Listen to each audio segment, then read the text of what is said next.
The dark circles under Linda Chen's eyes told a story of 5 years without a full night's sleep. She sat in the Family Feud waiting area checking her phone every 30 seconds, waiting for a call from the care facility where she'd left her mother for the first time in months. Her hands trembled slightly from exhaustion and caffeine, the only things keeping her upright.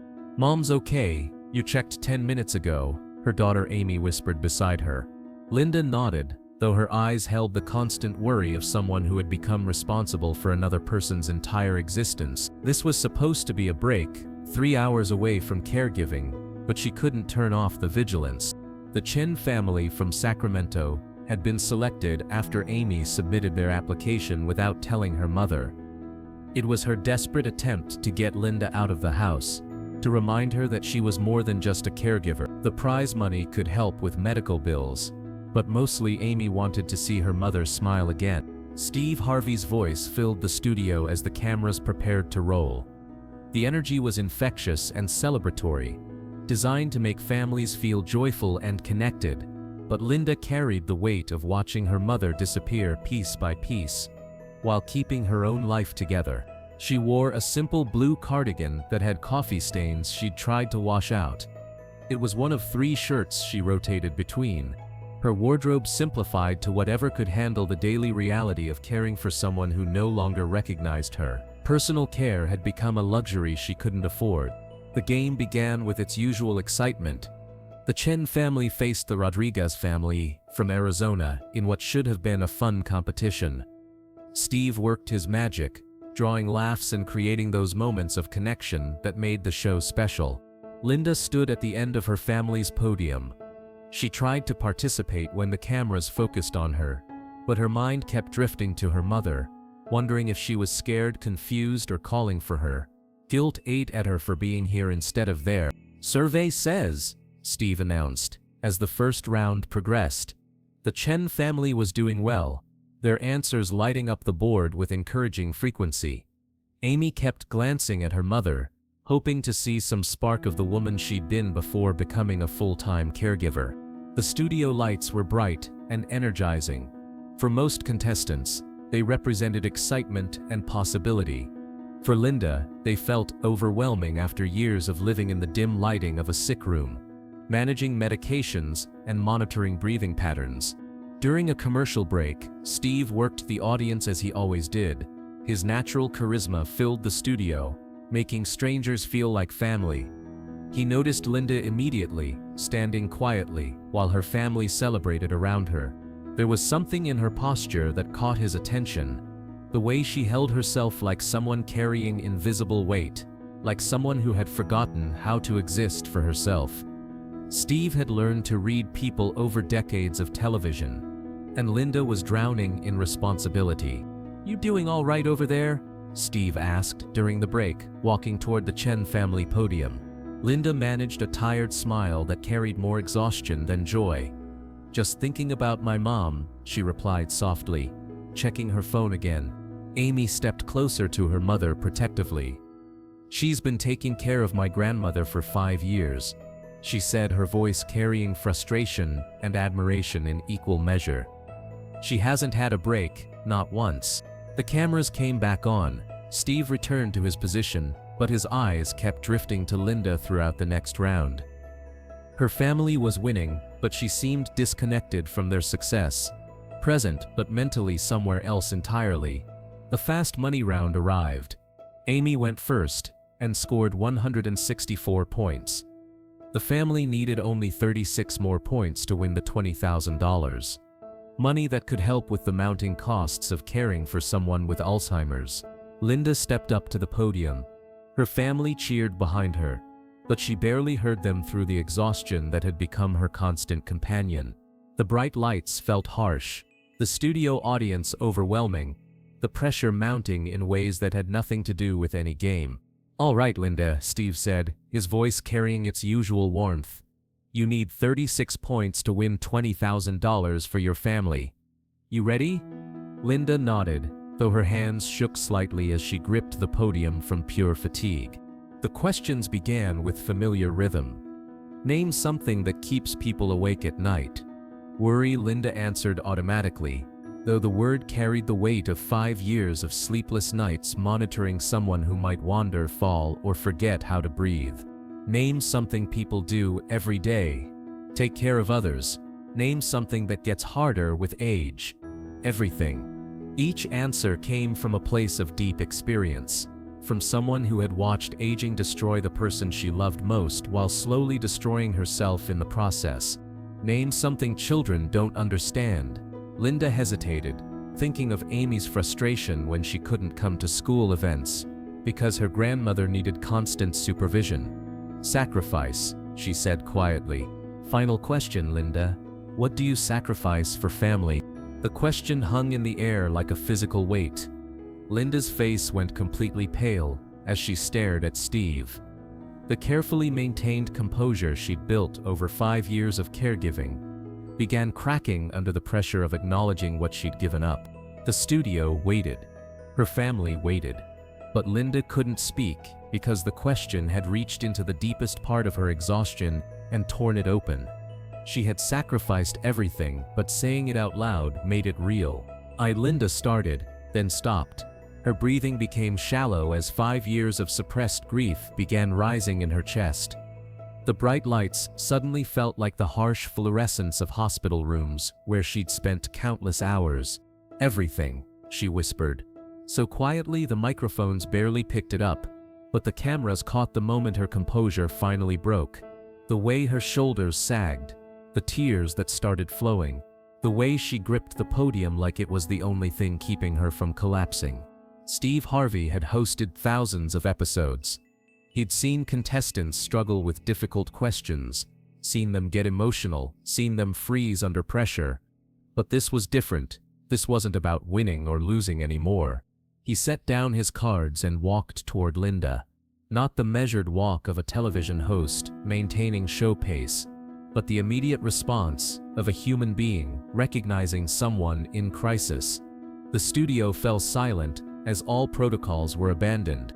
Linda, Steve said softly, reaching the podium. What's going on? Talk to me. Behind the scenes, Linda made a decision that would change everything. She looked up at Steve, tears streaming down her face, and let 5 years of invisible sacrifice pour out. My mother has Alzheimer's, she said, her voice breaking. I've been taking care of her for 5 years. I haven't slept through the night once. I haven't been to a movie, a restaurant, or even grocery shopping alone. The words echoed across the studio like a confession. Audience members shifted in recognition, many dealing with their own aging parents. Camera operators continued filming, knowing they were witnessing something far beyond entertainment. I quit my job to take care of her, Linda continued, her voice growing stronger through the tears. I lost my house because I couldn't work and pay for her care. I moved in with her, and now I watch her forget who I am every single day. The studio was completely silent. Steve Harvey, who had built a career on quick responses and perfect timing, found himself in territory no game show had ever prepared him for. This wasn't television anymore. This was someone's life disappearing in service to another. Linda, Steve said, his voice stripped of all performance. How bad is she now? The question was gentle, giving her permission to tell the truth she'd been hiding from everyone, including herself. She doesn't know my name anymore, Linda whispered. She calls me that nice lady when she's having a good day. On bad days, she thinks I'm a stranger trying to hurt her. Her hands trembled as she spoke. Amy was crying now, standing at the family podium watching her mother finally speak the words she'd kept locked inside for years. She had watched Linda give up everything while pretending it wasn't killing her slowly. Steve looked at Amy, then back at Linda. In that moment, he understood something profound about the difference between caring for someone and losing yourself in the process. And you do this alone? He asked gently. Mostly, Linda replied. Amy helps when she can, but she has her own life, her own family. This isn't her responsibility.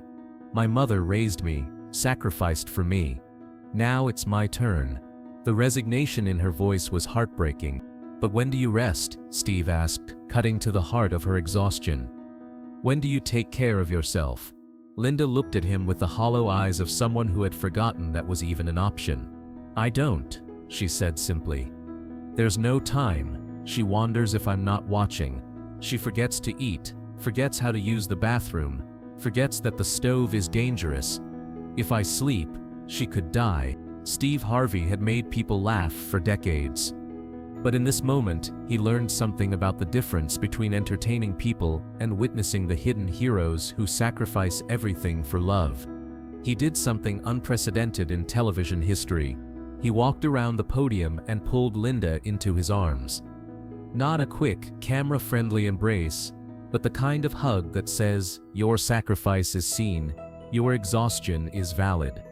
The kind that transfers strength from one human being to another.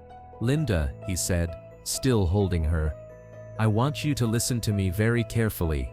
He pulled back to look at her directly. "You are not just a caregiver, you are not just your mother's keeper. You are a human being who deserves care too." The audience began to respond, not with applause, but with sounds of recognition, of shared understanding. Many people were nodding through tears, touched by the raw honesty of someone who had given everything and asked for nothing. "You see," Steve continued, "some people think love means sacrificing yourself completely. But love also means staying healthy enough to give that care. You can't pour from an empty cup, and sweetheart, your cup has been empty for years." But Steve wasn't finished. He turned to address the entire studio. "Ladies and gentlemen, Linda just showed us what invisible heroism looks like. What it means to love someone who can't love you back anymore. What it costs to watch someone disappear while keeping them alive." His voice carried across the studio with absolute conviction. "She's been carrying this alone, thinking that taking care of herself would be selfish, thinking that asking for help would be giving up on her mother." The audience erupted.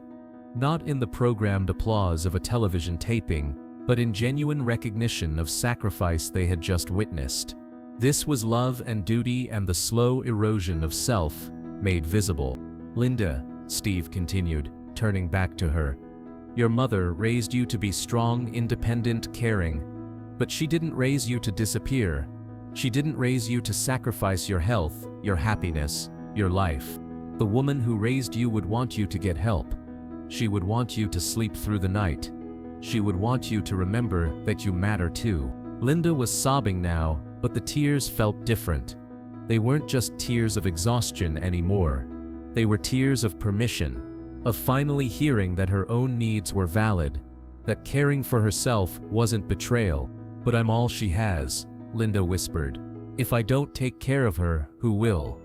How can I live with myself if something happens because I wasn't there?" The guilt in her voice was devastating. "Linda," Steve replied firmly, "taking care of yourself doesn't mean abandoning her. It means getting the help you need to care for her better. Professional help, respite care, support from people who understand what you're going through." He reached into his jacket pocket and pulled out his phone. Without explanation, he dialed a number while the cameras continued rolling. The conversation was brief, conducted in whispers that only Linda could hear. When he finished, he looked back at her with something approaching hope. "Linda, I just spoke to some friends of mine, people who work with families dealing with Alzheimer's. We're going to make sure you get the support you need." The Rodriguez family, who had been watching this unfold from their podium, abandoned their competitive position entirely. They walked across the stage and surrounded Linda, their opponents becoming her support system in a matter of minutes. "You know what?" Steve announced to the studio. "Both families win today. Because today we learned something more valuable than any prize money could teach us." He looked directly into the main camera. "We learned that caregivers need care too. That love doesn't mean martyrdom. That the people caring for our aging parents, our sick children, our disabled family members are heroes who deserve support, not just praise." The audience rose to their feet. Not in the programmed applause of a television taping, but in genuine recognition of sacrifice they had just witnessed. Linda stood surrounded by strangers who had become family, held up by support she hadn't known she deserved. But the most powerful moment was yet to come. Steve removed his suit jacket, the one he wore for every taping, and gently placed it around Linda's shoulders. "This jacket has been with me through every show," he said. "It's seen winners and losers, joy and sorrow. But today, it's going to wrap around someone who showed us what unconditional love really looks like. Someone who forgot to love herself while loving someone else." The jacket was warm and substantial, making Linda feel protected in a way she hadn't experienced since becoming a caregiver. It felt like permission to rest, like someone else taking responsibility for just a moment. As the camera stopped rolling and the audience began to file out, something unprecedented happened. People didn't leave immediately. They approached Linda one by one, sharing their own stories of caregiving, of sacrifice, of learning to ask for help. A woman caring for her husband with dementia. A man who had given up his career for his disabled child. A daughter managing her father's cancer treatment. Each person who spoke to Linda added another thread to a tapestry of support she hadn't known existed. Steve stayed with her through it all. This wasn't publicity or show business. This was community forming around shared understanding of what caregiving costs. Proof that invisible sacrifice could be made visible and supported. The episode aired 4 months later, exactly as it had been filmed. No editing to soften Linda's breakdown.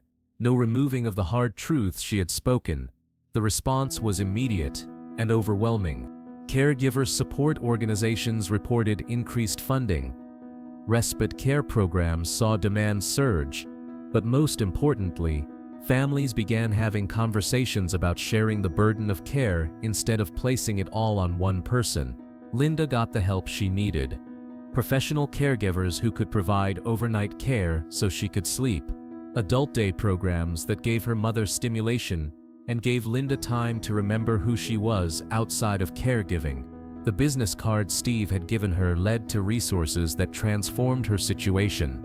Support groups where she met other caregivers who understood her exhaustion. Counseling that helped her separate love from martyrdom. Steve's jacket became a symbol Linda shared with other caregivers in her support group. She wore it to her first full night's sleep in 5 years. A reminder that taking care of herself wasn't selfish. A year later, Linda had an answer to Steve's question. She had sacrificed everything for family. But she learned that sacrifice without self-care wasn't sustainable. That loving someone meant staying healthy enough to provide that love. She learned that accepting help wasn't giving up. It was giving her mother better care from someone who wasn't running on empty. That asking for support wasn't weakness, it was wisdom. Today, Linda works with caregiver advocacy organizations, helping families understand that caring for caregivers is part of caring for patients. She tells them about the day she learned that love doesn't require self-destruction. Steve Harvey still keeps a photo from that day in his dressing room. Not a professional shot, but a candid moment of Linda surrounded by strangers who had become family. It reminds him that sometimes the most important television happens when invisible heroes are finally seen. The studio audience from that day formed an informal support network for caregivers that continues to this day. They check on each other during difficult times, provide respite when needed, and prove that witnessing someone's sacrifice creates responsibility to support them. Linda's story proves that caregiving is an act of love that can become an act of slow suicide if done without support. That watching someone you love disappear doesn't mean you have to disappear too. That heroes need help, because Linda Chen wasn't just her mother's caregiver for 5 years. She was a daughter honoring her mother's sacrifice while forgetting to honor herself. And sometimes, love means learning that you can't pour from an empty cup. That caring for yourself enables you to care for others better. And that the most important person to save is sometimes yourself, so you can keep saving others.